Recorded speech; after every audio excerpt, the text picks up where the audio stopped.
गीता अभी अभी शादी करके अपने ससुराल पहुंचती है। गांव की सारी औरतें उसे देखने के लिए उसके घर में इकट्ठी हो गई थी। अरे सीमा बहन, तुम्हारी बहू तो बहुत ही सुंदर है। भाभी, क्या आपने अपने फेस पे मेकअप करवाया है? जी दीदी, मैंने अपने आप ही मेकअप किया है। हाँ, मैंने सुना है मेरी बहू पार्लर में काम करती है। हाँ हाँ, पहले काम करती थी, अब तो शादी हो गई है, अब तो घर में ही रहेगी। हाँ बहन, पार्लर में बहू को काम करने मत भेजना। ना जाने कैसे कैसे लोग पार्लर में आते हैं। इन्हें भी कोई अच्छी ढंग की लड़की नहीं मिली। पार्लर में काम करने वाली लड़कियां पता है ना कैसी होती हैं। अरे दीदी, सभी लड़कियां जैसी नहीं होती, अच्छे बुरे लोग तो हर जगह मिलते हैं। नेक बहू से मिलकर सारे अपने अपने घर चले जाते हैं। बेटा, तू घर आ गई है, घर का सारा काम तुझे ही संभालना है। पर माँ जी, मैंने तो सिर्फ 15 दिन की छुट्टी ली है, उसके बाद मुझे पार्लर फिर से जाना पड़ेगा काम करने। तुम दोनों अंदर क्या कर रही हो? जाओ बाहर जाके खेलो। बहू, मेरी बात सुनो, बहुत हो गया पार्लर का काम, अब तुम घर में रहो। अगर काम करना ही है तो घर से ही सिलाई का काम कर लो, वो सबसे आसान है। इससे तुम अपना घर भी देख लोगी और कुछ पैसे भी कमा लोगी। माँ जी, मुझे सिलाई का काम नहीं आता, मुझे तो पार्लर का ही काम करना पसंद है। तुम्हें देखकर मेरी बेटियां भी बिगड़ जाएंगी, वो भी पढ़ाई नहीं करेंगी और बस पार्लर के चक्कर लगाती रहेंगी। पर माँ जी, मैं तो बस काम कर रही हूँ, कुछ गलत थोड़ी ना करती हूँ मैं। अरे जब बहू काम करना चाहती है तो करने दो, लोगों का काम तो है कहना। हाँ माँ, कुछ दिन से काम करने दो, अभी एकदम से वैसे भी ये जॉब नहीं छोड़ सकती। अगर कुछ प्रॉब्लम हुई तो ये काम छोड़ देगी। माँ जी, कल से मुझे पार्लर वापस जाना पड़ेगा काम करने के लिए। ठीक है बहू, जब तुम मेरी बात सुनोगी ही नहीं तो कर लो पार्लर का काम। अरे बहू, ये तुमने क्या कपड़े पहने हैं? शर्म लाज के अपने घर पे भुलाई हो। जाओ जल्दी से कपड़े बदल के आओ, तुम्हारे ससुर जी ने ऐसे कपड़ों में देख लिया तो क्या सोचेंगे। पर माँ जी, ये तो मेरी जॉब की ड्रेस है। जॉब की ड्रेस क्या मतलब? माँ जी, जहाँ पे मैं काम करती हूँ वहाँ पे सभी को एक जैसे कपड़े पहन कर आना पड़ता है। भगवान, अब क्या तुम घर के बाहर ऐसे कपड़े पहन कर जाओगी? तुम ऐसा करिए, काम ही छोड़ दे। कुछ नहीं रखा इस काम में, वैसे भी मेरा बेटा बहुत काम करता है, हमारा खर्चा उठा सकता है।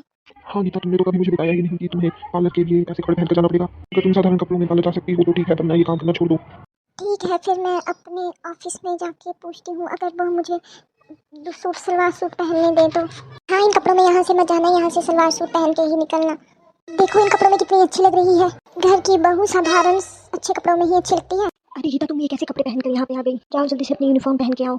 सॉरी मैम, बट मैं आज अपनी यूनिफॉर्म नहीं लेके आई। तुम्हें हमारे सैलून के रूल नहीं पता? मैम, वो मेरे ससुराल वाले नहीं चाहते कि मैं जीन्स टॉप पहन के बाहर आऊँ। वो तुम्हारी प्रॉब्लम है। तुम्हें पता है हमारा सैलून इस एरिया का नंबर 1 सैलून है। मैम, मैं घर से साड़ी पहन के आ जाऊंगी और यहाँ पे कपड़े चेंज कर लिया करूंगी। देखो गीता, इन सब बातों से मेरे सैलून की वैल्यू कम होगी। इससे अच्छा तुम जॉब ही छोड़ दो। मैं नहीं चाहती कि तुम्हारी वजह से मेरे काम पर कुछ असर पड़े। मेरे सारे क्लाइंट बहुत ही अमीर लोग हैं, मैं उन पे गलत इंप्रेशन नहीं डालना चाहती। ठीक है मैम, मुझे भी ऐसी जगह पे जॉब करने का कोई शौक नहीं। जिसके पास टैलेंट होता है वह कहीं भी काम कर सकता है। क्या हुआ गीता, तुम इतनी उदास क्यों हो? मैंने वो जॉब छोड़ दी। अब तो खुश होंगे ना आप? मैंने आपको पहले ही बताया था अपनी जॉब के बारे में। तो क्या हो गया, मैं इतना कमाता तो हूँ, तुम्हें और क्या जरूरत है? पर मुझे ये काम पसंद है, मैंने इतने पैसे खर्च किए हैं इस काम को सीखने के लिए। अरे क्या हो गया बहू, तुम इतनी उदास क्यों हो? माँ, इसने अपनी नौकरी छोड़ दी इसलिए यह उदास है। अरे बेटा, तो इतना कमा तो रहा है, घर में मजे से रह, खाना बना और पूरा दिन आराम कर, और क्या काम है तुझे? पर माँ जी, मैं अपनी जिंदगी में कुछ करना चाहती हूँ। बहू, अगर तुम्हें अपनी जिंदगी में इतना ही कुछ करना था तो तुमने शादी ही क्यों की? तुम्हें शादी ही नहीं करनी चाहिए थी और बनाती रहती अपना ये फ्यूचर। वैसे भी अब मुझसे घर का काम नहीं होता, अब तुम घर संभालो। गीता, तुम उदास मत हो, तुम घर से भी तो पार्लर का काम कर सकती हो। कई सारी औरतें तुमसे पार्लर का काम करवाने के लिए पूछती हैं। गीता भाभी, आप घर पर ही हो? हाँ हाँ दीदी, अंदर आ जाइए, आज मैं घर पे ही हूँ। क्यों आज आप पार्लर नहीं गई? वो दीदी, मैंने काम छोड़ दिया। भाभी, मैं आपसे ही मिलने आई थी। जी कहिए। भाभी, मुझे आज शाम को एक शादी में जाना है, क्या आप मेरी मेकअप कर देंगी? जी जी दीदी, बिल्कुल। तो आज शाम को आप मेरे घर ही आ जाना, वहीं पे मेकअप कर देना। वैसे आप मेकअप के कितने पैसे लेती हैं? दीदी, मैं मेकअप के 3,000 लेती हूँ, पर आप मेरे पड़ोसी हैं तो आप 1,500 ही दे देना। ठीक है, फिर शाम को मिलते हैं। बहू कहाँ है तू? खाना तैयार हुआ या नहीं? बहू, अरे ओ बहू। माँ, क्या हो गया, क्यों आवाज़ लगा रही हो इतनी जोर जोर से? बहू कहाँ है? खाने का वक्त हो गया है, अभी तक उसने खाना नहीं बनाया। वो पड़ोस वाली भाभी का मेकअप करने गई है। अरे अब उसने ये काम घर पे ही शुरू कर दिया। माँ, करने दो ना उसे काम, 2 पैसे कमा लेगी तो घर में काम ही आएंगे। तो फिर खाना कौन बनाएगा? वो घर आके खाना बना देगी, वो सब्जी बना के गई है, बस चपाती बनाना बाकी है। आ गई बहू तू इधर उधर घूम फिर के? माँ जी, मैं घूमने नहीं गई थी, बस थोड़ा सा काम था। मैं तो बस पड़ोस वाली दीदी का मेकअप करने गई थी। क्या हो गया, इतना शोर क्यों मचाया है? आप ही देखिए, कब से मैं सभी की सेवा कर रही हूँ, जब मेरा अपनी सेवा करवाने का समय आया तो मेरी बहू तो घर में ही नहीं रहती। बहू, कहाँ गई थी तुम? पिताजी, मैं तो बस पड़ोस में गई थी, पड़ोस वाली दीदी का मेकअप करने, उन्हें शादी में जाना था। बहू, तुम्हें जो भी काम करना है करो, पर पहले घर का काम खत्म करना है, उसके बाद ही तुम बाहर जाओगी।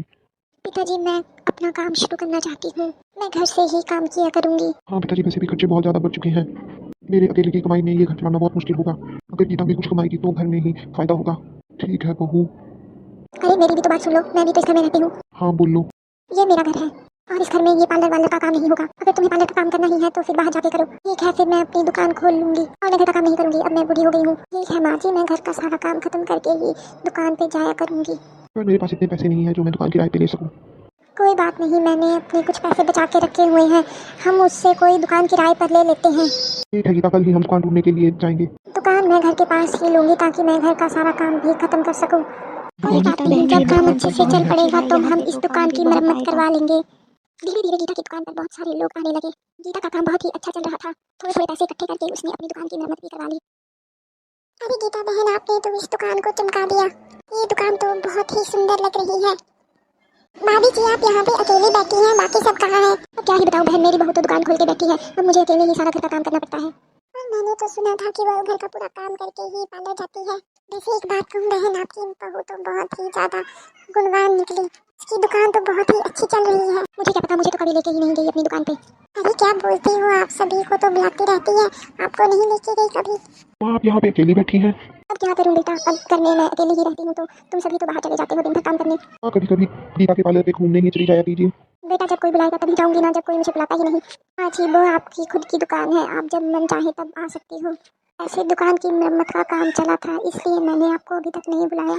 अब काम खत्म हो गया है, आप कभी भी आ सकती हैं। कल आप मेरे साथ ही दुकान चलेंगी। और घर का काम माँ जी, हम दोनों मिलकर सारा काम खत्म कर लेंगे। बहू मुझे माफ करना, मैंने तुम्हें गलत समझा। जब तुम्हें साथ की ज़रूरत थी तो मैंने ही तुम्हारा साथ नहीं दिया। जबकि एक औरत को ही दूसरी औरत का साथ देना चाहिए, तभी तो सभी औरतें अपनी ज़िंदगी में आगे बढ़ेंगी। लीजिए माँ जी, आज आप अपने हाथों से इस दुकान का उद्घाटन कर दीजिए। अरे नहीं नहीं बहू, मैं इसके लायक नहीं हूँ। नहीं माँ जी, आप दोनों के प्यार और आशीर्वाद की वजह से ही आज हम यहाँ तक पहुँचे हैं। दोस्तों, ऐसी स्टोरीज़ के लिए चैनल को सब्सक्राइब ज़रूर करें और आपको आज की स्टोरी कैसी लगी प्लीज़ ज़रूर बताना। और अगर आपका कोई सजेशन हो तो कमेंट ज़रूर करना।